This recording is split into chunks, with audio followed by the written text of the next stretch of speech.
Hi friends అందరికీ. ఈ అల్కోట్ mall బయట విషయానికొస్తే వ్యూ పాయింట్ చాలా బాగుంది. ఇక్కడ చూసారా ఇలా అందరూ గాలి ఊగుతూ చాలా అందంగా ఉన్నది అట్రాక్టివ్‌గా. ఇంకా పైకెళ్ళి చూస్తే గనక సముద్రం వ్యూ పాయింట్ అది చాలా బాగుంటుంది. నేనైతే వెళ్లి చూసేద్దాం అనుకున్నాను. కానీ నా ఎనకమూర్తి మా బాబాయ్ అయితే ఉన్నాడు.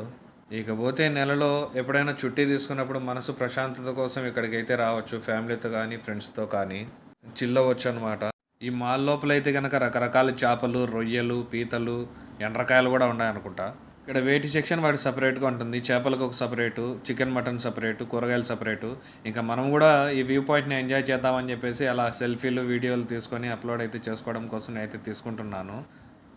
సెలవు పెట్టుకున్నప్పుడైతే మీకోసం పెద్ద వీడియో చేస్తాను ఇక్కడికొచ్చి. చూసారా ఇతను బంగ్లాదేశ్ వ్యక్తి. ఈ అర్బానం తోసుకుంటూ వెళ్తున్నాడు గదా! సో, ఈయనొచ్చేసి ఇక్కడే షాపింగ్ మాల్‌లోనే ఉంటారు. ఇక మనం తీసుకున్న వస్తువులన్నిటిని కార్‌లో పెట్టినందుకు కువైటీ వాళ్ళు అంతో ఇంతో కూడా ఇస్తారు. అదే వీళ్ళ పై ఆధికము. సబ్స్క్రైబ్ చేయి మామ.